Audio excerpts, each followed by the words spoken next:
Alright, and welcome to the Ford Transit clutch job, part 1. Had a phone call from a mate's father and a customer. It's that little grey car in the foreground of this video, telling me his boss's Transit was having some issues and could I have a look at it. It's not really the sort of thing I want my company to be doing. I want to get more into customs and hot rods and such, but hey, work's work at the moment.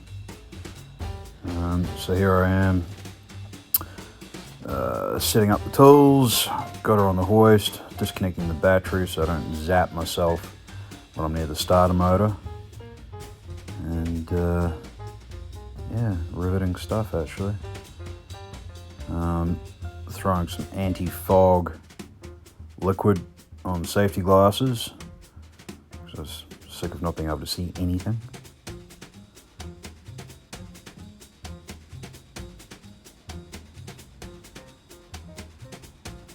Draining the gear oil out of the gearbox so that, it's always a good idea to change the gear oil when you're doing a clutch.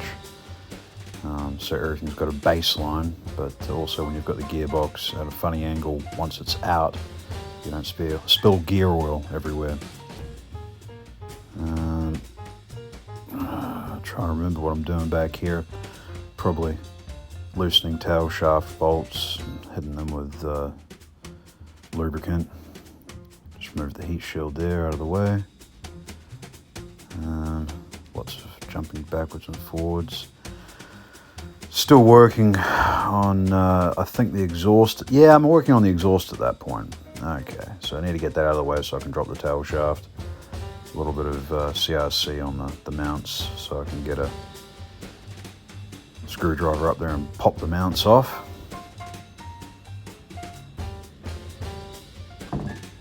Just grab the little safety stand and put it on my jacking beam so that when I put the exhaust down it can lean on the jacking beam.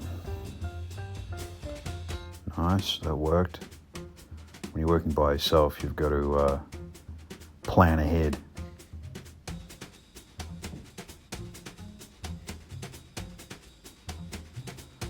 Alright, so I assume by now I'm working on the drive shaft. Having a quick vape.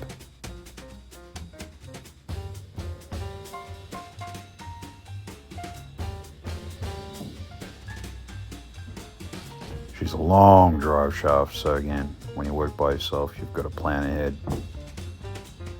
I should go grab a transmission jack at some stage. And then I'll chain the drive shaft to that because she's long and ungainly. And I can let it down onto that and then lift it off the transmission jack and then lift it onto the floor. Yep, there I am. Grabbing the trans jack.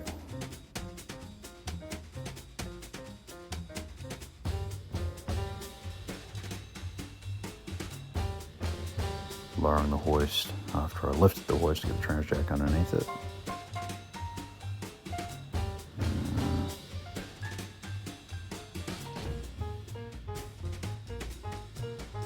Setting tools out.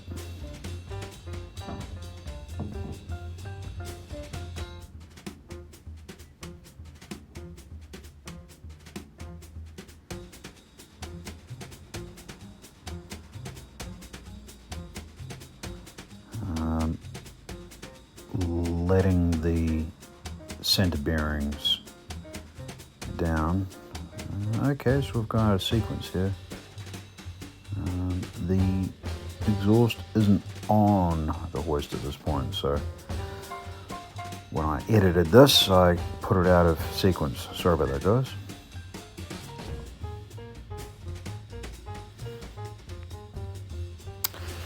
So yeah. Bit of a story about the Transit. We, poor old customers only just recently got it, and it's a work ute, work van, and they desperately need it ready ASAP. Which is a problem because you like to order in all the parts before you get the job in. So as you watch the video, you'll see me on the phone every now and then, talking to my suppliers, making sure the bits are on their way and making sure they can get the bits. Luckily, I only had to split between 2 different suppliers. In the end, I had to use Ford themselves for the clutch and the slave cylinder. Slave cylinder, release bearing, all in one. There's the drive shaft. Told you it was long and ungainly. Now, I was going to put it on that table. And then I thought, nah, the table's too useful. So I ended up just lifting it onto the ground. It's nice and out of the way. There's no thoroughfare right there by my stereo, so no one's going to trip on it. Right. Well, now I've got to start looking at removing the gearbox itself. So that'll be me mucking around with bell housing bolts and wiring and undoing the shift linkage cables. And grabbing a 1/2-inch ratchet from over there.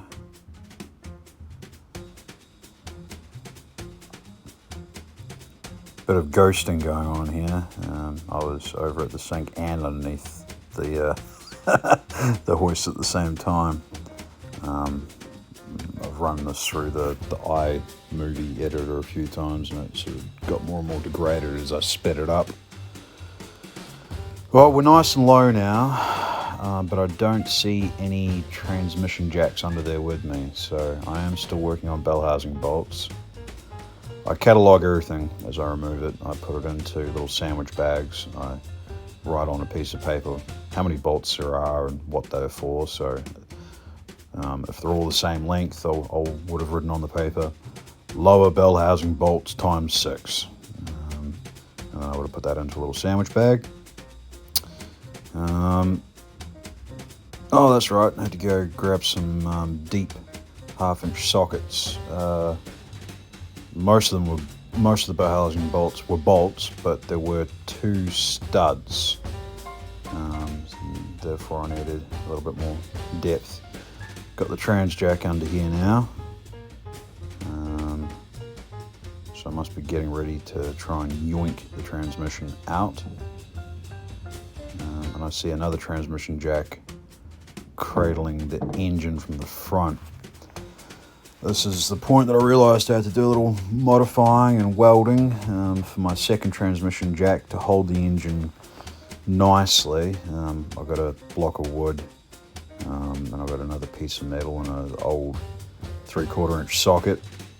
Welded the socket to the metal to make it sort of a T shape, and then I chiseled the wood so it fitted on top of that T shape, so it could all sit on top of my transmission jack, or my second transmission jack. And then I chiseled a little U-shaped bowl out of the wood so it would cradle the sump nicely.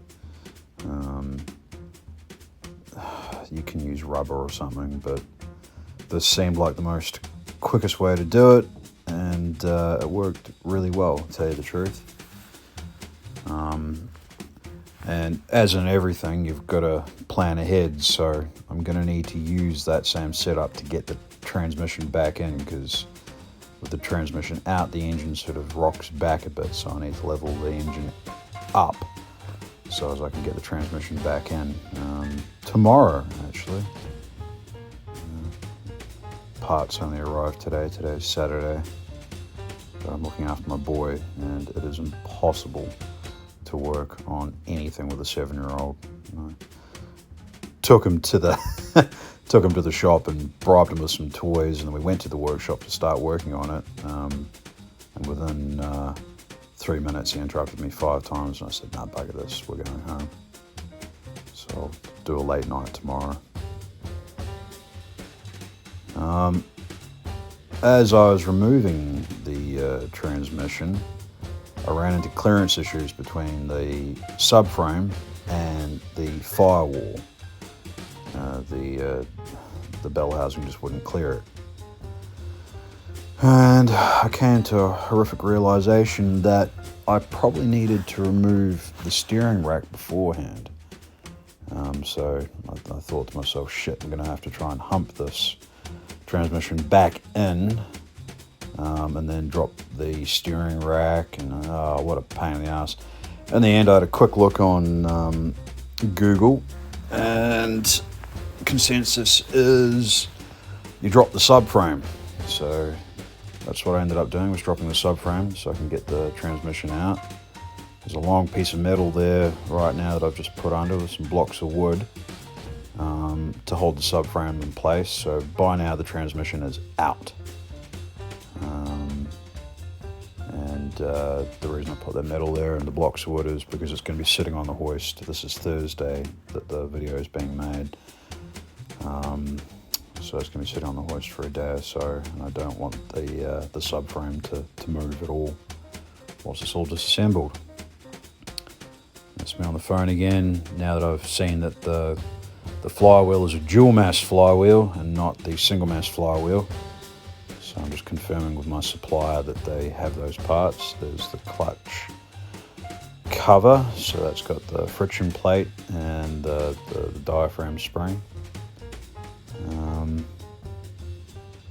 I've removed the transmission, and I shall be pulling it from underneath the hoist. And of course the transmission is going to be out for a day or two whilst I'm waiting for parts, so I didn't want to lift it onto the ground. Normally what you should do is lift it off the trans jack and put it on the ground. It can't fall any further than the ground or onto a bench. But I'm by myself, and the time it's going to take me to lift it onto the ground and then lift it back up, and too much mucking around. So what I did is I got one of my engine cranes and I sat the transmission on the engine crane and stropped it to the engine crane, so that if the hydraulics failed overnight on my transmission jack, it couldn't go anywhere. And it's worked quite well. It's still up there as of this morning. And again, you got to plan ahead. New Zealand's a seismic country. We have earthquakes here, so you just got to be wary that, you know, I could be sitting here talking to you guys right now and I could have an earthquake, and if I hadn't set up stuff rock solid at the workshop, I might go back and find a very expensive mess on the ground. It's getting towards the end of the day now. I see that it's a little bit darker in that workshop, so I should be removing the dual mass flywheel.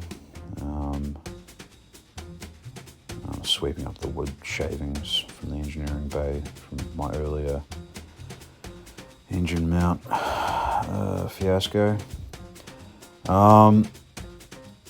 Right, so flywheel's removed, face is covered in clutch dust, so I'm washing down my face, grabbing the flywheel, putting it on the bench and having a look at it, and I'll be locking up for the night.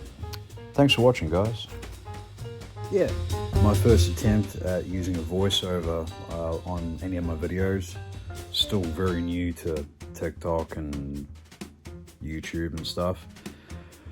So if you like this kind of format, please let me know in the comments below, and I shall keep up with it. It didn't take me too long to muck around with it, and the more I do it, I think I'll get more efficient. So it can be a fairly doable thing in the future. And the best thing is I had to use security footage, so I didn't even have to set up cameras or anything. So if I plan ahead next time and do a bit of this with the phone and edit that into the videos, might make it a little bit more interesting. Anyway, cheers guys.